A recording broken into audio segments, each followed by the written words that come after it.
हम्म। ज़्यादा फोकस आपका कोडिंग पे होगा, ठीक है। अब ये आपने करना है कि देखो मैं आपको थोड़ा बहुत चीज़ें बता देता हूँ, आपको शायद पहले भी याद हो। ये क्या चीज़ है, ये रिक्वायर लॉगिन, ये क्या है बेसिकली? वो नहीं पता, भूल गई हो? जाहिर सी बात है, लॉगिन का है जो। है क्या ये? रिक्वायर तो लिखा हुआ, रिक्वायर लॉगिन है का मतलब, ये मतलब बेसिकली क्या है, ये एक फंक्शन है। ये फंक्शन है ना ये अच्छा, वाली। इस हवाले से। हाँ जी। ये फंक्शन, ये जितने भी ब्लू कलर के हैं ना सारे, ये फंक्शन होते हैं, इनको हम फंक्शन कहते हैं। कुछ फंक्शन पब्लिक होते हैं, कुछ प्राइवेट होते हैं, कुछ जनाब मतलब प्री डिफाइंड है। अब ये जो प्राइवेट है, होते हाँ जी, हैं, ये एक प्री डिफाइंड। हाइब्रिड। अब ये जो रिक्वायर लोग है ना, ये प्री डिफाइंड नहीं है। ये कॉन्फ़िग वाली फाइल में से यहाँ से आ रहा है। ये देखिए यहाँ पे रिक्वायर, रिक्वायर लॉगिन यहाँ पे ये लगा हुआ है। ये देखिए ये फंक्शन क्रिएटेड है, ठीक है। ये फंक्शन का नाम है रिक्वायर लॉगिन, ये फंक्शन का नाम है। फंक्शन लिखा, फंक्शन का नाम लिखा, यहाँ पे हमने सेटिंग कर दी, ठीक है। अगर जो है लॉगिन नहीं होता तो फिर आप लोकेशन जो है वो लॉगिन की दे दो, ठीक है। ये यहाँ पे मैंने सेट किया हुआ है। ये इसी फाइल को हम इंक्लूड करवा रहे हैं कहाँ के अंदर, जहाँ पे भी हम इसको इंक्लूड करवाएंगे। ये देखें यहाँ पे, इसका यहाँ पे फंक्शन हम यूज़ कर सकते हैं।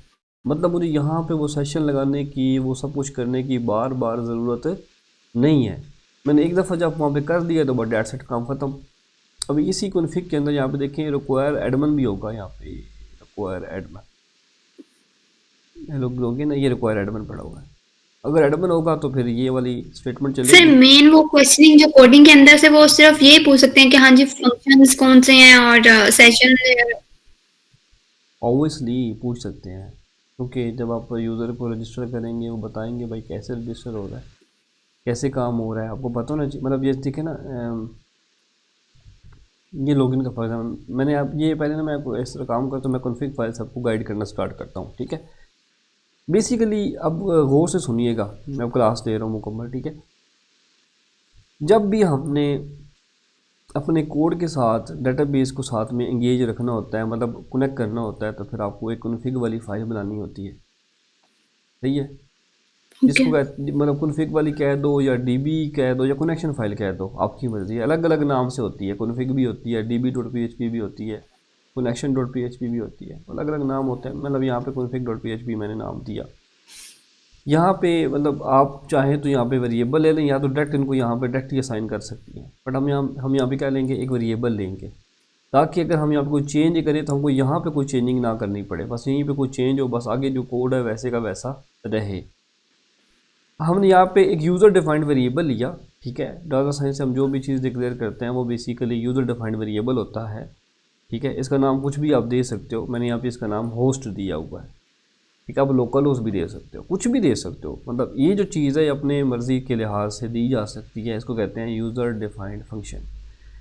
यहाँ पे इसका जो ओके। होस्ट एड्रेस है वो लोकल होस्ट होता है, क्योंकि कनेक्शन में अगर आप जाके चेक करें, मैंने ऑलरेडी, मैं दोबारा एक्सप्लेन कर रहा हूँ, लेकिन ये चीज़ें मुझे एक्सप्लेन करनी नहीं चाहिए क्योंकि मैं पहले भी बता चुका हूँ। यहाँ पे इसका जो होस्ट एड्रेस होता है वो लोकल होस्ट होता है, ठीक है। हाँ जी, अगर ये तो पता है। पता है ना आपको, अगर आप वैसे ऑनलाइन कहीं हम्म। इसको अपलोड करना चाहें तो यहाँ पे इसका एड्रेस कुछ और होगा, उसका आईपी होगा या उसका जो भी हम्म। डोमेन का नेम होगा या होस्ट का जो भी एड्रेस होगा वो देना होगा। लेकिन यहाँ पे हम क्योंकि लोकल होस्ट यूज़ करें, डेट्स वाई हम लोकल होस्ट देंगे। इसका फिर यूज़र नेम भी होता है। यूज़र नेम क्या है, यहाँ पे रूट है। अब यहाँ पे अपना नाम लिख दो, लेकिन फिर वहाँ पे आपको अपना नाम लिखना ओके। पड़ेगा, ठीक है। पोर्ट होती है, पासवर्ड होता है, ठीक है। ये तीन चार चीज़ें होती हैं, ये हमने देनी होती है। साथ में डेटाबेस होती है। डेटाबेस हमारे पास काफ़ी पड़ी हुई है। डेटाबेस मैं ना यहाँ पे कनेक्ट नहीं करवाता, क्योंकि मैंने तो काफ़ी डेटाबेस यूज़ करनी होती हैं। तो आप यहाँ पे डेटाबेस का नाम भी दे सकते हो, लेकिन एग्जैक्ट वही डेटाबेस का नाम देना है जो कि यहाँ पे दी गई है, ट्रिप ऑर्गेनाइजर के नाम से। इवन देना चाहो तो दे दो, अदरवाइज ना दो, कोई मसला नहीं है। कनेक्ट करेंगे तो आपके सामने मुकम्मल डिटेल्स ओके। होती है, कौन सी डेटाबेस आपने चूज़ करवानी है, वो डिटेल आपने यहाँ पे दे देनी है। अब ये वही रूट है, ये वही पासवर्ड है, ये वही डेटाबेस का नाम है। ये तीन चार चीज़ें आपने यहाँ पे इसके अंदर स्टोर करवानी है, ठीक है। सिंगल इजिकल का क्या मतलब होता है कि जो वैल्यू यहाँ पे पड़ी हुई है उसको उठा के इसमें पुट कर दो, जो वैल्यू इधर है उसको उठा के इसमें पुट कर दो, ठीक है। खाली है तो इसको इधर पुट कर दो। जो वैल्यू ट्रिप ऑर्गेनाइजर के डेटाबेस का जो नाम है वो उसको उठा को यहाँ पे मतलब पुट कर दो। फिर यहाँ पे डाटा हमारे पास आ चुका। तो उसके बाद क्या होगा जी, 2 मिनट कीजिएगा। चलें जी। बेसिकली यहाँ पे, अब यहाँ पे देखें, यहाँ पे कनेक्शन के नाम से फिर हमने एक और वेरिएबल लिया। अब इसलिए हम इन वेरिएबल को यूज़ भी तो करेंगे। यहाँ पे हमने कोई वेरिएबल लिया, इज इक्वल टू करवा दिया न्यू माई SQL आई, ठीक है, हमने वही माई SQL आई जो है ना वो यूज़ करना है, ठीक है। इसमें हमने वही होस्ट एड्रेस यहाँ पे दे देने हैं, यूज़र नेम, पासवर्ड, डेटाबेस का नाम जो भी है, ठीक है, ये हम यहाँ पे देंगे। वही वैल्यू इधर आके स्टोर हो रही है, ये यहाँ पे ऐसे करके स्टोर होती जाएगी। जो भी ये वैल्यू मुकम्मल आके जब इसको करेक्ट करेगी, मतलब ये ठीक होंगे, host address, user name, password, तो यहाँ पे आपका वेरिएबल जो भी होगा यहाँ पे आके डिटेल सारी यहाँ पे आके स्टोर हो जाएगी, ठीक है। फिर यहाँ पे हम बाकायदा मेंशन भी कर सकते हैं कि अगर कनेक्शन जो है उसमें अगर जो कोई एरर होता है, ठीक है, तो फिर आप क्या करो, डाई का फंक्शन लगाओ, आप उसको कनेक्शन फेल्ड के नाम से एक मैसेज शो करवाओ, साथ में जो भी कनेक्शन का एरर है, एरर नंबर 504 है, 404 है, 301(2) है, जो भी एरर है भाई इसका, वो आपने यहाँ पे डिस्प्ले करवाना है, ठीक है। दोनों चीज़ें एक ही लाइन में डिस्प्ले होनी चाहिए। अच्छा, ये हो गया सारा काम, ठीक है। उसके बाद ऊपर सेशन स्टार्ट हो रहा है, ये फंक्शन आपको पता होना चाहिए, बिल्ट इन फंक्शन है। आगे चलते हैं, यहाँ पे फिर हम आगे काम फिर मज़ीद कर रहे हैं। सेट 4 सेट, ये बेसिकली जो हम HTML का कोड लिखते हैं ना, ठीक है, उसमें ये चीज़ें यूज़ होती हैं, ठीक है। करैक्टर सेट होता है पूरा, ठीक है। तो ये कनेक्शन पहले उसको पूरा करैक्टर सेट असाइन कर रहा है, ठीक है। उसके बाद मतलब जाके ये जो मेरा काम है ना मेन, यहाँ से स्टार्ट होता है। अच्छा, ये बेसिकली एक फंक्शन है सैनिटाइज इनपुट, ठीक है। ये ग्लोबल, हम यहाँ पे ग्लोबल का कीवर्ड यूज़ करके जो भी कनेक्शन ये जो है ना, इसी वेरिएबल को यहाँ पे यूज़ करेंगे कि कनेक्शन हमारा ग्लोबल हो, ठीक है। ग्लोबल का मतलब होता है कि इसको हम कहीं भी यूज़ कर सकते हैं। रिटर्न कनेक्शन में रियल एस्केप, स्ट्रिंग, ट्रिम के नाम से ये जो 2-3 फंक्शन लगाए गए हैं ना, बेसिकली ये सारा काम कर रहे हैं। अब इनका रोला क्या है जी, इनका रोला ये है कि ये जो स्केप का फंक्शन होता है, ये बेसिकली डाटा के अंदर जो भी चीज़ आती है, पहले वो ट्रिम होगी, स्पेस वगैरह ख़त्म होगी, फिर स्केप क्या होगा, उसको रियल स्ट्रिंग के अंदर कन्वर्ट करेगा। क्योंकि हमेशा जब भी डाटा आप देंगे ना, 1 2 3 दें, डॉट दें, जो भी दें, वो उसको स्ट्रिंग में ये वाला फंक्शन कन्वर्ट करता है, ठीक है। स्ट्रिंग का मतलब पता है आपको? स्ट्रिंग क्या होती है? हाँ जी, स्ट्रिंग जो है ना वो उसमें प्रोग्राम्स में उसको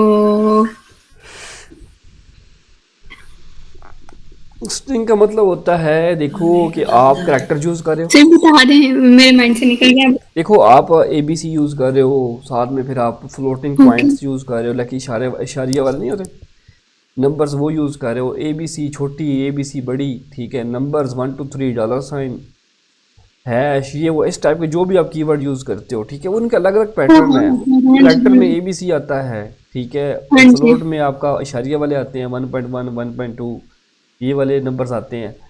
और जो सिंपल 1 2 3 4 5 ये जो नंबर होते हैं, ये सिंपल को नंबर भी कहते हैं, ठीक है, या इंट भी कहते हैं, ये इंटीजर होते हैं। लेकिन जो स्ट्रिंग होती है ना, ठीक है, ये क्या करती हाँ है, ये जी, बेसिकली जो भी आप इसको डिटेल देते हो ना, ठीक है, चाहे वो नंबर्स में हो, चाहे वो जो मर्जी हो, वो उसको स्ट्रिंग में कन्वर्ट कर लेती है। स्ट्रिंग में आपकी हर चीज़ आ जाती है, हर चीज़, किसी भी किस्म का कोई भी कोड, किसी भी किस्म का कोई भी वर्ड, वो स्ट्रिंग में जब कन्वर्ट होता है तो एक स्ट्रिंग बन जाती है। स्ट्रिंग में आपकी हर चीज़ आती है, ठीक है। तो वो कह रहा है कि भाई जो भी डाटा आपका आएगा ना, वो एक रियल एस्केप स्ट्रिंग में पहले कन्वर्ट होगा और हम उसको फिर यूज़ करेंगे, ठीक है। कनेक्शन में से जो भी डाटा जा रहा है वो रियल स्ट्रिंग में कन्वर्ट हो रहा है, ट्रिम हो रहा है, डाटा के अंदर स्टोर हो रहा है, ठीक है। ये बेसिकली हमारा डाटा के नाम से एक क्या है, पैरामीटर है इसका, किसका, सैनिटाइज इनपुट का, ये वाला फंक्शन। अब जब भी हम आगे यूज़ इसी को करेंगे और सैनिटाइज इनपुट के नाम से एक फंक्शन लगाएंगे, जो भी डाटा इसके अंदर आएगा, ठीक है, वो ऑटोमेटिक सैनिटाइज इनपुट हो जाएगा। अब सैनिटाइज में क्या हो रहा है, ये दो चीज़ें हो रही हैं, साथ में ट्रिम भी हो रहा है, साथ में ये भी हो रहा है। इससे बचने के लिए कोई भी लीकेज पॉइंट हमारा ना रह जाए, ये एक बेसिकली छोटा सा फंक्शन है। आगे जो है, check if user is logged in, अगर आप चेक करना चाहते हैं कि यूज़र लॉग इन है कि नहीं है, तो उसका फंक्शन यहाँ पे बना लो, ठीक है। फंक्शन बनाओ, उसको इस सेट भी चेक कर लो कि यूज़र की आईडी जो भी आ रही है क्या उसमें सेट है कि नहीं है, ठीक है।